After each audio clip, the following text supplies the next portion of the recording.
السلام علیکم ورحمۃ اللہ۔ دعا ہے رب جلیل سے کہ اللہ رب العزت ہم سب کو بہترین دنیا اور خوبصورت آخرت نصیب فرمائے، آمین۔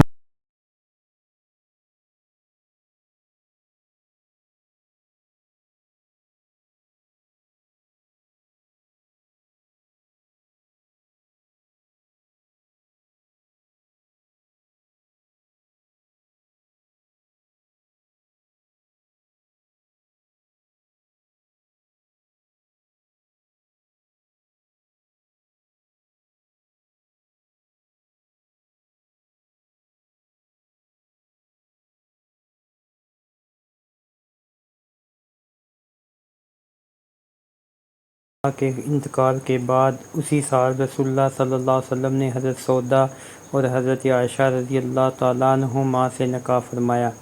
ان میں سے پہلے آپ صلی اللہ علیہ وسلم نے حضرت سودا سے، پھر حضرت عائشہ سے نکاح فرمایا۔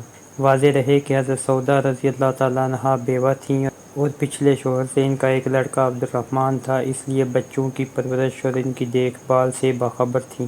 اور ادھر نبی پاک صلی اللہ علیہ وسلم کے گھر میں آپ صلی اللہ علیہ وسلم کی صاحبزادیوں کو ایک ماں کی ضرورت تھی جو خانقی امور سر انجام دینے کے ساتھ ساتھ ان بچیوں سے متعلقہ امور سنبھال سکے۔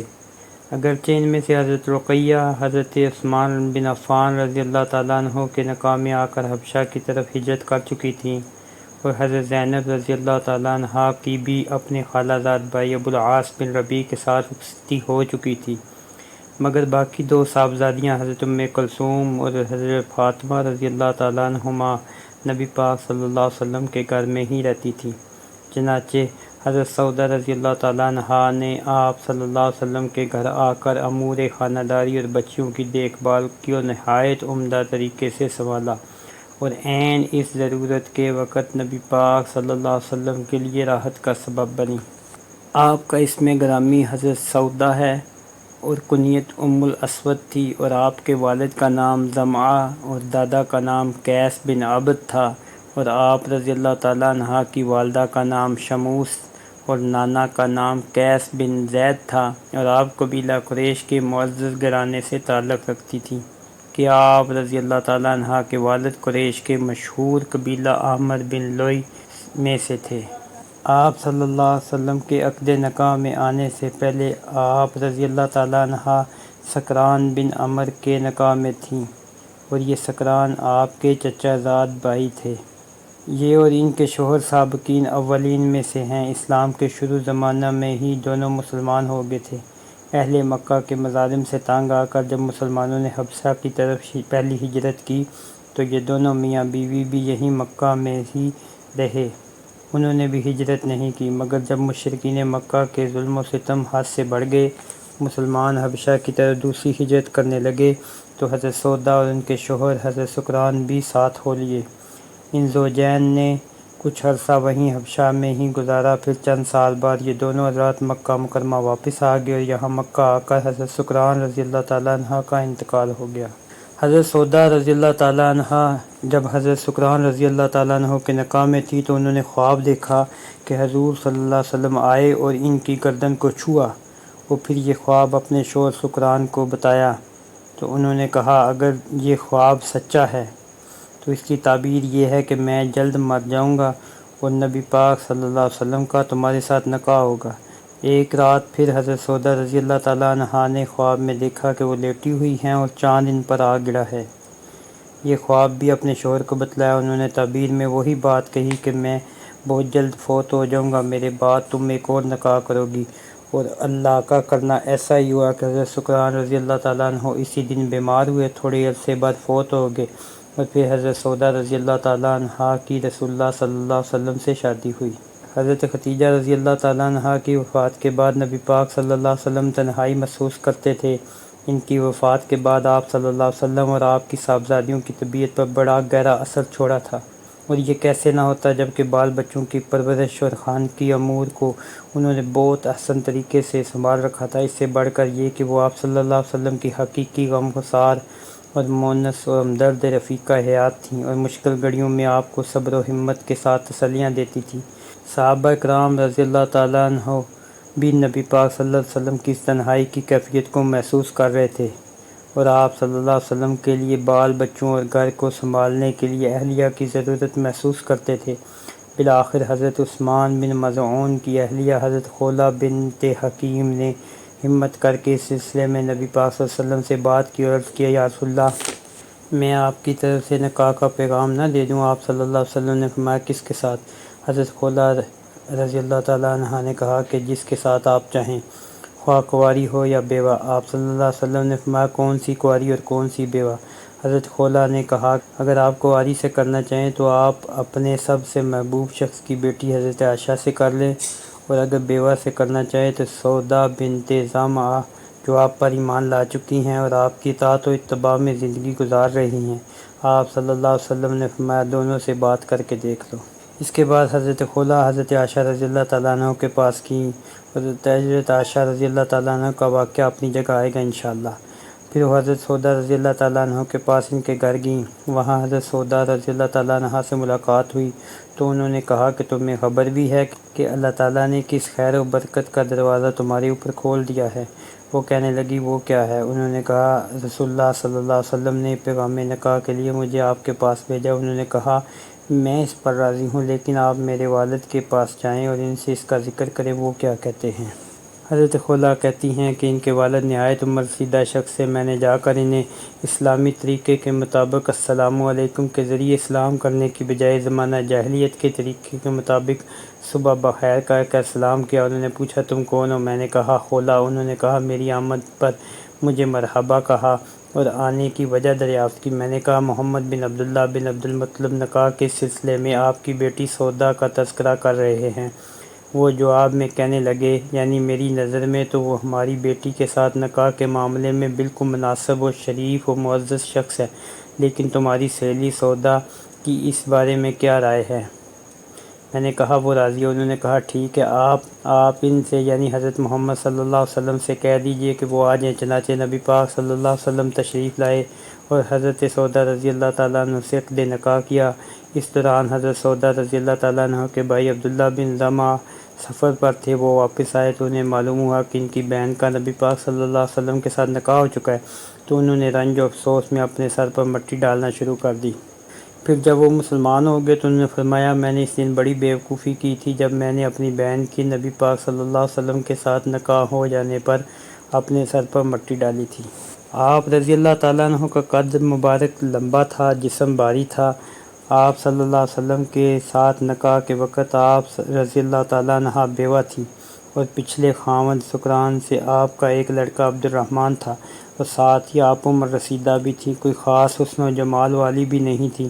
ان سب امور کے باوجود جب آپ صلی اللہ علیہ وسلم نے ان کے ساتھ نکاح کو پسند فرما لیا تو قریش مکہ حیرانگی کا شکار تھے، اور آپس میں آپ صلی اللہ علیہ وسلم کی شادی کے بارے میں باتیں کرتے تھے کہ حضرت ختیجہ رضی اللہ تعالیٰ عنہا جیسی سردار مالدار منظور نظر خاتون کے بعد پھر اس عورت سے آپ صلی اللہ علیہ وسلم نے شادی کیسے کر لی؟ دراصل وہ قریش دنیاوی نقطہ نظر سے دیکھ رہے تھے۔ نبی پاک صلی اللہ علیہ وسلم دینی مقاصد و مصالح کے پیش نظر نکاح فرمایا تھا کہ یہ حضرت سودا رضی اللہ تعالیٰ عنہ ایمان والی، صبر والی، مجاہدہ کرنے والی خاتون تھی۔ انہوں نے اپنے اہل خانہ اور وطن و دیس کو اپنے دین کی حفاظت کے لیے قربان کر دیا تھا کہ حفاظت ایمان کے لیے اپنا وطن چھوڑ کر حبشہ کی طرف ہجرت کر گئیں اور کئی سال پردیس میں گزار دیے۔ اس کے علاوہ ان کے ساتھ شادی کرنے میں اور بھی کئی دینی حکمتیں اور مصلحتیں تھیں، مثلاً ایک ایمان والی عورت کی دلجوئی کرنا، شوہر کے انتقال پر تسلی کا سامان مہیا کرنا وغیرہ وغیرہ۔ امی جان حضرت سودا رضی اللہ تعالیٰ عنہا کو اللہ تعالیٰ نے عبادت دنیا سے بے رغبتی، خوف الہی میں بلند مقام عطا فرمایا تھا۔ چنانچہ اس بارے میں لکھا ہے کہ حضرت سودا عبادت گزار، تقوی والی اور دنیا سے بے رغبت خاتون تھیں۔ اس عبادت و زہد و تقوی کے ساتھ ساتھ نبی پاک صلی اللہ علیہ وسلم کی کمال تابعداری و فرمانبرداری کا یہ عالم تھا کہ آپ صلی اللہ علیہ وسلم نے حجۃ الوداع میں ایک مرتبہ ازواج مطہرات کو فرمایا تھا کہ میرے بعد تم گھر میں ہی بیٹھی رہنا، تو اس فرمان نبی پر آپ رضی اللہ تعالیٰ عنہ نے اتنا اہتمام سے عمل کیا کہ اس کے بعد پھر کبھی حج بھی نہیں کیا۔ وہ فرماتی، میں نے حج اور عمرہ دونوں کر چکی ہوں، اب میں حکم کی فرمانبرداری میں اپنے گھر ہی میں بیٹھی رہوں گی۔ آپ رضی اللہ تعالیٰ عنہ کے مزاج میں خوش طبعی بھی تھی، وہ کبھی کبھار آپ صلی اللہ علیہ وسلم کو کوئی نہ کوئی بات کر کے ہنسا دیتی تھی۔ ایک دفعہ کا بیان ہے کہ انہوں نے نبی صلی اللہ علیہ وسلم سے فرمایا، یا رسول اللہ، کل رات میں نے آپ کے پیچھے نفل نماز پڑھی، باوجود کہ میں ساتھ تھی آپ نے اتنا لمبا رکوع کیا کہ میں نے تو اپنی ناک ہی پکڑ لی کہ کہیں نکسیر نہ پھوٹ جائے۔ اور یہ سن کر آپ صلی اللہ علیہ وسلم ہنس پڑے۔ اگرچہ تمام ازواج مطہرات بلکہ اس زمانے کی تمام مسلمان عورتوں کے دل مال کی محبت سے خالی اور اللہ کے نام پر مال بہانے کے جذبوں سے لبریز تھے، مگر بعض ہستیاں وصف سخاوت میں ممتاز اور منفرد حیثیت کی حامل تھیں۔ ایک مرتبہ حضرت عمر بن خطاب رضی اللہ تعالیٰ عنہ نے حضرت سودا رضی اللہ تعالیٰ عنہا کی خدمت میں دراہم کی ایک تھیلی بھیجی۔ تھیلی دیکھ کر انہیں پوچھا، یہ کیا ہے؟ بتایا گیا دراہم ہیں۔ فرمایا، دراہم جو کھجور کی طرح تھیلی میں بھرے ہوئے ہیں۔ یہ کہہ کر وہ سب اللہ کی راہ میں تقسیم کر دیے۔ حضرت سودا رضی اللہ تعالیٰ عنہ کو ایک دفعہ خیال ہوا کہ کہیں نبی پاک صلی اللہ علیہ وسلم مجھے طلاق نہ دے دے، تو انہوں نے آپ صلی اللہ علیہ وسلم سے عرض کیا کہ یا رسول اللہ، میری خواہش ہے کہ آپ مجھے طلاق نہ دیں، آپ مجھے اپنے نکاح میں باقی رکھیں تاکہ مجھے شرف زوجیت سے محرومی نہ ہو۔ میری باری کا دن حضرت عائشہ کو دے دیں۔ میری تو صرف یہی تمنا ہے کہ اللہ تعالیٰ مجھے بروز قیامت آپ کی زوجہ ہونے کی حالت میں اٹھائے۔ بعض روایات میں ہے کہ نبی پاک صلی اللہ علیہ وسلم نے حضرت سودا رضی اللہ تعالیٰ عنہا کو کسی شرعی وجہ سے ایک طلاق دے دی تھی۔ اس پر حضرت سودا رضی اللہ تعالیٰ عنہا نے نبی پاک صلی اللہ علیہ وسلم سے عرض کیا، یا رسول اللہ، مجھے مرد کی خواہش تو نہیں ہے، البتہ یہ میری دلی آرزو ہے کہ میں قیامت کے دن آپ کی ازواج مطہرات میں سے اٹھوں، اس لیے آپ رجوع فرما لیں تاکہ مجھے شرف زوجیت سے محرومی نہ ہو۔ یہ سن کر رحمت دو عالم صلی اللہ علیہ وآلہ وسلم نے رجوع فرما لیا، یعنی انہیں دوبارہ اپنی زوجیت میں لے لیا۔ ایک روایت میں ہے حضرت سودا رضی اللہ تعالیٰ عنہ نے عرض کی، یا رسول اللہ، میں قیامت کے روز آپ کے ازواج مطہرات کے ساتھ اپنا حشر چاہتی ہوں تاکہ جو اجر و ثواب ان کو ملے وہ مجھے بھی مل جائے۔ حضرت سودا رضی اللہ تعالیٰ عنہ نے اپنی آخری عمر میں اپنی باری کا دن حضرت عائشہ رضی اللہ تعالیٰ عنہ کو ہبہ کر دیا تھا۔ انہوں نے یہ صرف اس لیے کیا تاکہ نبی پاک صلی اللہ علیہ وسلم کی مزید خوشنودی اور رضامندی حاصل ہو جائے۔ راجی اور مشہور قول کے مطابق ام المومنین حضرت سودا رضی اللہ تعالیٰ عنہ کا انتقال مدینہ طیبہ میں حضرت عمر بن خطاب رضی اللہ تعالیٰ عنہ کے اخیر زمانۂ خلافت میں ہوا۔ نبی پاک صلی اللہ علیہ وسلم نے جب حج ادا فرما لیا تو اس وقت تمام ازواج مطہرات آپ کے ساتھ تھیں۔ حضرت سودا رضی اللہ تعالیٰ عنہ کو بھی اس سفر میں آپ صلی اللہ علیہ وسلم کی ہم رکابی کا شرف حاصل تھا۔ عرفات سے واپسی پر شب مزدلفہ میں آپ رضی اللہ تعالیٰ عنہ نے نبی صلی اللہ علیہ وسلم سے اس بات کی رخصت طلب کی کہ باقی لوگ تو کل صبح مینا کی طرف روانہ ہوں گے، آپ سہولت کے لیے، کیونکہ آپ کا جسم مبارک بھاری تھا، مجھے اس بات کی اجازت دے دے کہ میں آج ہی رات دوسرے لوگوں سے پہلے مینا کی طرف روانہ ہو جاؤں، کیونکہ کل صبح لوگوں کے ساتھ چلنا میرے لیے دشوار ہوگا۔ نبی پاک صلی اللہ علیہ وآلہ وسلم نے کمال شفقت فرماتے ہوئے ان کو اجازت دے دی، چنانچہ وہ رات ہی کو مزدلفہ سے مینا روانہ ہوگی جب لوگ ابھی مزدلفہ میں ہی تھے۔ حضرت عائشہ رضی اللہ تعالیٰ عنہ حضرت سودا رضی اللہ تعالیٰ عنہ کی شان بیان کرتے ہوئے فرماتی ہیں کہ حضرت سودا رضی اللہ تعالیٰ عنہ کے علاوہ کسی عورت کو دیکھ کر مجھے یہ خیال پیدا نہیں ہوا کہ اس کے قالب یعنی جلد میں میری روح ہو۔ ازواج مطہرات رضی اللہ تعالیٰ عنہم اجمعین کے دلوں کی پاکیزگی کا اندازہ امی عائشہ کے اس قول سے لگایا جا سکتا ہے کہ وہ اس میں اپنے چھوٹے پن اور اپنی سوکن کی عظمت اور ان سے اپنی عقیدت و محبت کا اظہار کتنے اچھے انداز میں کر رہی ہیں کہ کاش ان کے جسم میں میری روح ہوتی اور میری زندگی بھی خوبصورت ہو جاتی۔